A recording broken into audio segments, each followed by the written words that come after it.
Kwetu Kundera.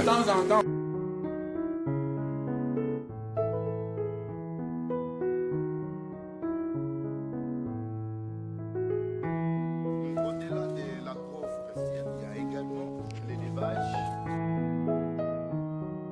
Moi, c'est le père Joa, salésien Don Bosco. Je suis en Bujimaï à Mouetou Don Bosco. Et bien voilà, c'est la deuxième fois que je rencontre Patrick TV. Et la première fois, nous avons parlé, visité Mouetou Don Bosco. Et aujourd'hui, il voudrait bien que ce que nous avions déjà échangé, que nous échangerons aujourd'hui, passe sur le plateau. Je suis, moi, tout particulièrement enchanté de pouvoir communiquer, partager, et ce qui n'est pas seulement ma passion, mais la question à l'heure du jour de la planète, une question d'urgence en termes de participation à la protection de l'environnement et donc à la protection aussi de la biodiversité, à la protection d'une vie durable sur notre planète. Et qui dit notre planète, ça commence toujours par un coin où on habite. Aujourd'hui, nous sommes sur Mbujimaï, dans le petit Kasaï. Les autres disent grand Kasaï, mais à vrai dire, en termes d'espace, en termes territorial, bien modestement, il faut le dire comme ça. Alors, on commence par là pour pouvoir partager avec ceux qui ont qui échangent ces questions d'envergure, de grande envergure au niveau de la planète.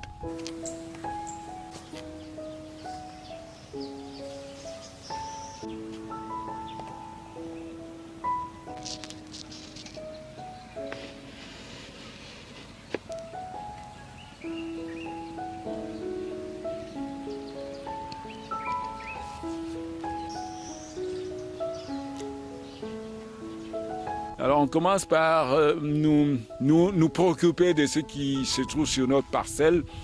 Merci. En termes de l'environnement, de la biodiversité. Voilà.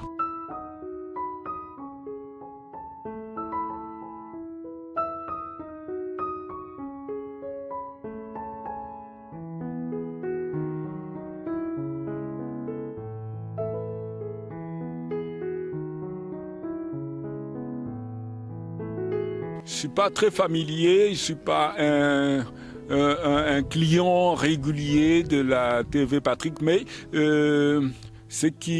mes impressions, c'est la nouvelle technologie vous permet cela, nous permet tout cela, de pouvoir communiquer par ce canal et c'est bien de partager aussi des questions qui urgent sur la planète comme sur notre Kasaï.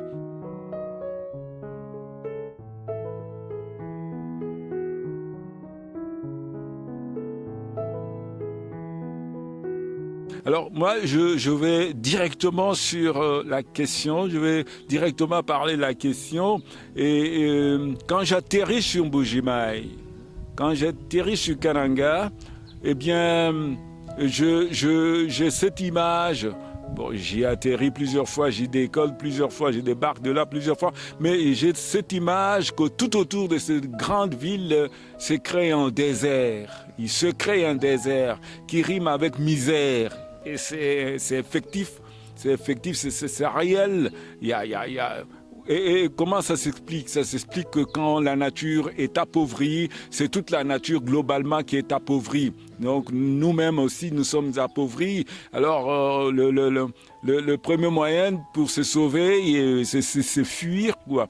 Mais alors le désert, misère, on peut le comprendre d'abord parce que on a coupé, on coupe les arbres, c'est bien, il faut bien les couper parce que nous en avons besoin pour le bois des chauffes, mais il faut planter. Alors moi je suis dans cette dynamique que pour participer à la protection de l'environnement et de la biodiversité, nous devons planter des arbres. Planter des arbres, c'est commencer par les arbres du terroir. Il ne faut pas aller chercher des arbres ailleurs commençons par des arbres endogènes, des plantations endogènes, des arbres qui poussent sur les terroirs, et nous en avons des arbres. Les protéger, les faire grandir pour refaire cette même nature qui nous permettrait de vivre en harmonie avec tout le reste de la nature, de vivre aussi sereinement, de vivre aussi avec l'espoir qu'il y a à l'avenir pour les générations à venir. Autrement dit, quand on se met au travail de tout cela, eh bien, on crée un avenir durable pour les générations à venir. Dans le cas contraire, on laisserait un désert derrière soi et alors il n'y a pas de vie, parce que tout chauffe, tout brûle et on est obligé de fuir. Mais on ne sait pas fuir continuellement parce que nous n'avons que cette planète où il fait beau vivre et il faut rendre la vie viable sur cette planète, l'unique pour le moment qu'on a dans l'univers. Et donc, on ne sait pas fuir et aller ailleurs. Pour le moment, il faut tout faire pour que cette planète nous permette de vivre et de vivre harmonieusement.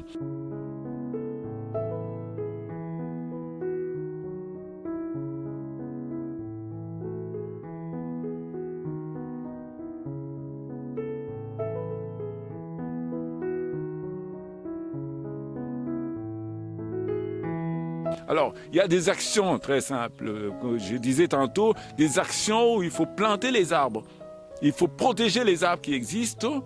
Alors, on pourrait parler des arbres qu'il faut protéger d'une manière toute particulière parce qu'elles peuvent intervenir dans la pharmacologie, mais prenons seulement les arbres sur des secteurs qui nous permettent d'avoir du bois d'échauffe et du bois d'œuvre. Du bois d'œuvre, c'est le bois qui permet de construire, d'avoir des meubles et tout ça. Alors ces deux secteurs permettraient déjà de reconstituer tant soit peu l'écosystème. Autour d'un arbre, il y a toute une vie. Autour d'un arbre, il y a toute une vie. C'est-à-dire, qui aujourd'hui plante un arbre, crée une planète. Comme ça que moi j'entends la chose. Eh bien, il crée la planète dans le sens que sur un arbre grouille toute une vie. Les insectes, les autres plantes, végétaux, les oiseaux. Enfin, une vie. Il suffit de gratter quelques écorces sur un arbre pour voir quelle vitalité il y a là-dedans. Donc c'est très dynamique. Ces arbres, nous pouvons les planter, nous devons les planter pour que nous n'ayons pas à aller toujours et toujours plus loin jusqu'à déraciner les souches de ces arbres pour en faire le bois d'échauffe. Donc, il faut simplement planter. Alors, planter, je ne veux pas parler des souhaits. Il serait bon. Ce serait bien, les lois existent là, tout ça dans nos constitutions, dans nos départements, tout ça existe. Mais maintenant, moi, je veux des personnes qui arrivent à des actions vérifiables, quantifiables, des actions politiques et des actions des hommes de terrain qui se disent « c'est notre affaire ».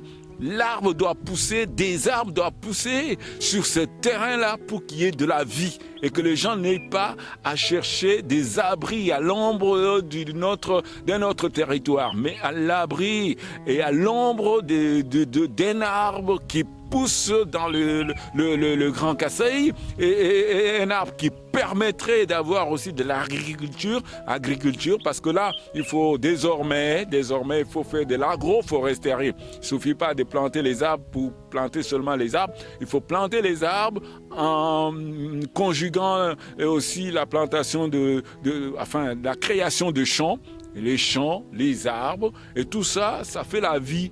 L'harmonie de la vie et de l'harmonie de la vie durable pour les générations à venir.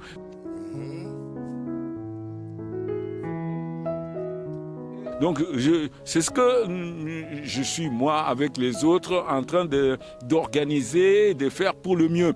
Nous avons commencé par une pépinière. Je vais vous citer quelques essences qu'on a ciblées et qui permettent en même temps le bois d'échauffe, ou pour avoir de l'énergie, et puis le bois pour les travaux en atelier ou de la construction, le meuble et tout le reste. Alors, conjuguer tout cela. En même temps, avoir sur ces espaces des plantations de produits vivrières dont on a besoin pour vivre au jour le jour.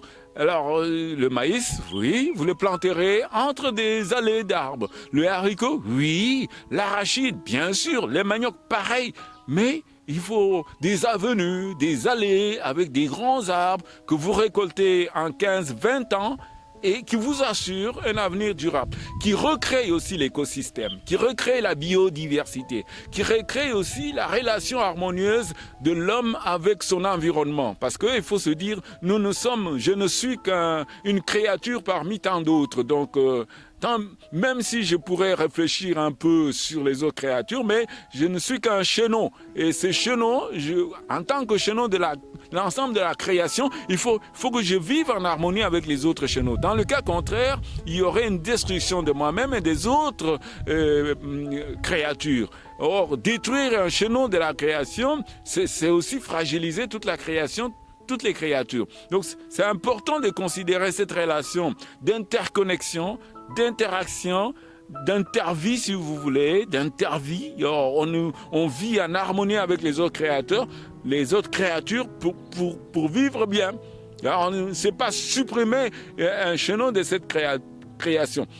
Alors, notre façon de vivre, notre façon de faire les choses, c'est ça qui, à un certain moment, détruit aussi l'harmonie des créatures, de la vie des créatures entre elles. Parce que une créature comme l'homme consomme tout, détruit tout pour un temps, pour aujourd'hui, oublie l'avenir, oublie l'interaction avec les autres, oublie qu'il n'est qu'en interaction avec les autres, oublie qu'il y a d'autres personnes après lui, avant, où il y a d'autres personnes, d'autres créatures qui doivent vivre avec. Alors, tout cela est important.